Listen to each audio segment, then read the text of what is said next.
O Ibovespa que chegou a quase seus 200 mil pontos, agora está ali 177, 178 mil pontos, caiu quase 11, 12%. E por que isso aconteceu? Nas últimas 4 semanas, o investidor estrangeiro tirou 13 bilhões de reais aqui da Bolsa Brasileira. Isso levanta duas perguntas que o investidor brasileiro tem que se fazer agora. Primeira, o gringo foi embora de vez? E segunda, o que você faz com o seu dinheiro enquanto isso? Antes de a gente falar da saída, a gente precisa entender o tanto de dinheiro que entrou na Bolsa Brasileira. Em janeiro desse ano, o investidor estrangeiro colocou 26,3 bilhões de reais na Bolsa Brasileira. Sabe quanto o investidor estrangeiro tinha colocado 2025 inteiro na Bolsa? 25,4 bilhões. Ou seja, em 31 dias, o investidor estrangeiro colocou mais dinheiro do que no ano inteiro passado. Isso foi o maior fluxo mensal de capital estrangeiro da história recente da Bolsa. E aí em fevereiro mais 16 bilhões, em março mais 6 bilhões, em abril ainda estava positivo 3,2 bilhões. No total até agora, né, em 2026, o estrangeiro ainda tem entrada líquida de mais de 51 bilhões na nossa bolsa. E o resultado disso é que a bolsa saiu de 160 mil pontos no começo do ano para quase 200 mil pontos, batemos 199 mil pontos, quase chegamos no número mágico ali de 200 mil pontos. E quando eu falei sobre a alta da bolsa aqui no Brasil, como a gente teve um boom aqui na alta da bolsa, de um dia para o outro, começou a subir um monte e tal, até gravei um vídeo sobre isso, falando sobre que era o investidor estrangeiro vindo. Muita gente veio falar um monte de mal, um monte de coisa. Ah, quando está acontecendo coisas boas aqui no Brasil, é estrangeiro, nunca é o governo, nunca é o Brasil, nunca é a nossa política, nada.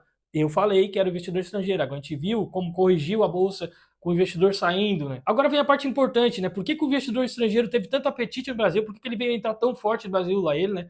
A gente tem 3 fatores. O primeiro fator é que a Bolsa Brasileira estava bem descontada, referente a outros países. Enquanto lá fora as bolsas americanas negociavam 18, 20, 22 vezes o lucro da empresa, o Brasil estava menos de 10 vezes. Isso é equivalente a gente comprar um iPhone pelo preço do Motorola, como eu botei aqui na tela. Então o investidor olhou para a Bolsa Brasileira e falou, isso não faz sentido, vou ter que comprar. O segundo fator é o dólar enfraquecendo. Eu fiz um vídeo falando sobre esse dólar, será que o dólar morreu? Será que vai acabar? Vou deixar aqui nos cards também. Isso é muito importante para países emergentes como o Brasil, né, que tem uma bolsa descontada, que investe, que tem empresas de commodities, tem empresas grandes commodities, tem a Vale gigantesca no mundo, tem a Petrobras. Aí teve toda essa questão de guerra lá no Oriente Médio, todos esses conflitos, crise na Turquia, teve esse conflito entre Estados Unidos e China também, teve Estados Unidos e Irã, teve Israel, teve todas essas questões, teve aquele Estreito de Hormuz que eu já gravei vídeo aqui no canal também, falando sobre como isso afeta na geopolítica, nas commodities, e o Brasil seria afetado positivamente. E aí vem o terceiro fator, que é a commodity, como eu falei, com essas questões todas no Oriente Médio, com o petróleo, isso beneficiou muito o Brasil. Então, se o Brasil é tão bom, por que o investidor estrangeiro está saindo? Por que ele está vendendo?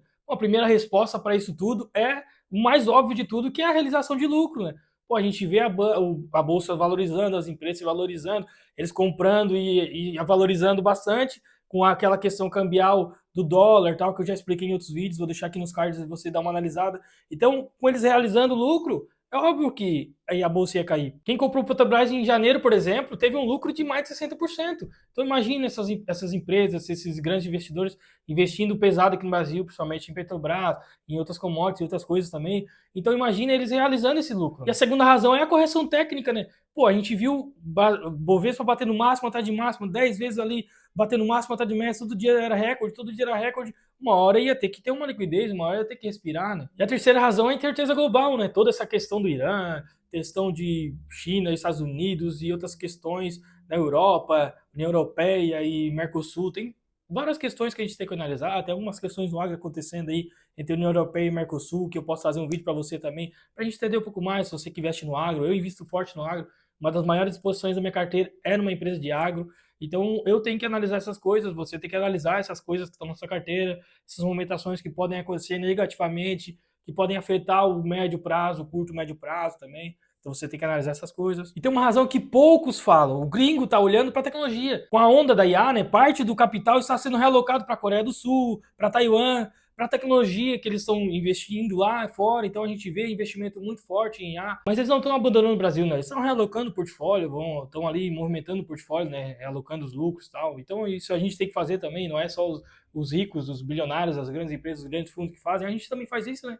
Só que a questão, quando eles movimentam, né, é um valor muito maior do que nós, meros mortais. Né? Mas eu preciso ser honesto contigo, né? Tem um risco real dessa dependência do estrangeiro. Olha os outros perfis de investidor na B3 em 2026. Investidor pessoa física, está saindo. Investidor institucional, fundo de pensão, previdência, seguradoras, retirou 36 bilhões só em 2026 e acumula saída de 400 bilhões desde 2020. O investidor local está completamente de costa para a renda variável. Ele está investindo em renda fixa, está ali aproveitando ali a taxa muito alta ainda para investir em renda fixa. Só a questão é que talvez não, né? A taxa Selic vai cair e quando ela cair, talvez a gente vai ver uma grande mudança, uma grande fuga ali para a renda variável de novo. Então, quem está sustentando a bolsa é exclusivamente o gringo. Então, isso significa que qualquer mudança de apetite lá fora tem impacto direto aqui. A gente tem uma dependência do gringo de 61%. Então, qualquer movimentação que acontecer pode afetar aqui no Brasil. Se os juros longo prazo dos Estados Unidos subir, o gringo sai. Se houver um evento geopoliticamente grave, né? Se houver alguma guerra, alguma coisa, o gringo sai. Se a eleição presidencial brasileira gerar incerteza demais, o gringo pode apertar a mão no botão, vender tudo e sair fora. Então, a bolsa corre um risco real, porque essa performance que vem acontecendo é por causa de movimentação gringa. Eu vinha falando isso já, e tem muita gente que riu da minha cara, mas é verdade. A gente começa a ver as movimentações do gringo saindo fora, a gente vê uma correção na bolsa. Isso não é motivo de pânico, né? Mas é motivo para você entender, para não depender 100% do humor gringo para tomar decisões. Chegou agora a parte que talvez interessa mais para você, que está investindo agora, que quer entender o que fazer agora nesse momento. E aí eu criei aqui um plano tático, né? 5 regras para o investidor brasileiro.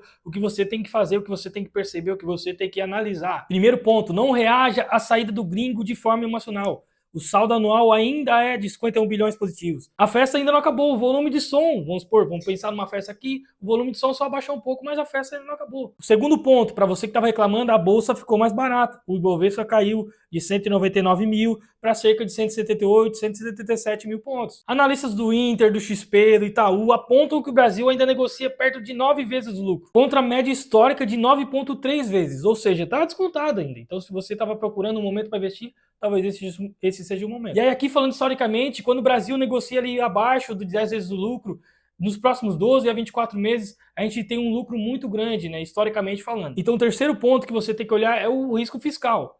Com a taxa Selic ali batendo 4,5%, a gente está ali vendo uma taxa de juros começar a cair agora, nas próximas reuniões do Copom, vamos ver se vai cair um pouquinho mais.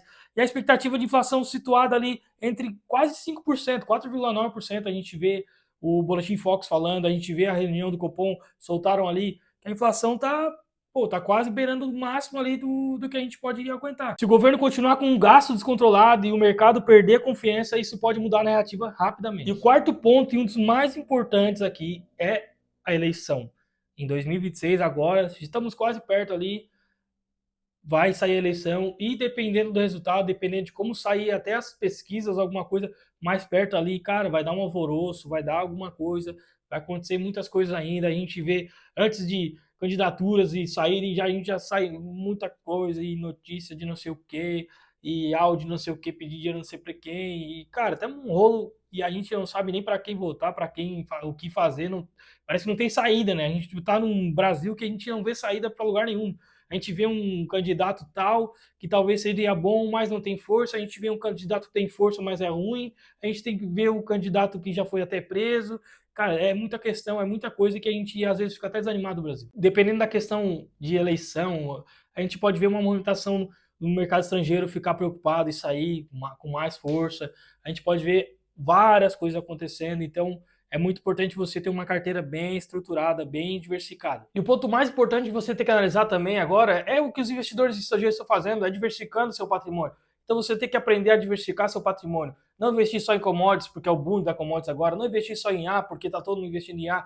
Não investir só numa coisa ou só na outra. Investe em tudo. Investe em várias coisas. Coisas importantes, coisas interessantes que você tem que investir, né? Não vai investir, vai espalhando ali, comprar um monte de coisa, não. Você tem que investir inteligente. Além de diversificar, tem que ser com inteligência. Tem que investir em locais certos, em empresas certas, empresas sólidas, empresas que têm um crescimento, que tem um futuro crescente, que tem um planejamento que para crescer no longo prazo, para se estruturar e tal. Então você tem que diversificar a sua carteira de verdade. Se você precisa de ajuda com isso, eu vou deixar o link aqui na descrição do meu e-book, O Caminho do Investidor, e o link do grupo do WhatsApp também, Clube do Lucro, para a gente conversar um pouco mais. Eu posso tirar algumas dúvidas para você lá, você tem alguma informação, alguma dúvida, alguma questão que você não entende, você precisa estruturar melhor sua carteira, eu posso te ajudar, então clica aí no link. Então é muito importante você se inscreva aí no canal para não perder nenhum vídeo, porque sempre que saem notícias relevantes, importantes para sua carteira, se você precisa se movimentar agora ou não, eu sempre trago aqui no canal no YouTube, então se inscreve aí, deixa o comentário, deixa o joinha, comenta o que você achou desse vídeo, compartilha para quem precisa saber dessas informações. Esse é o recado do vídeo, muito obrigado por assistir até aqui, tchau!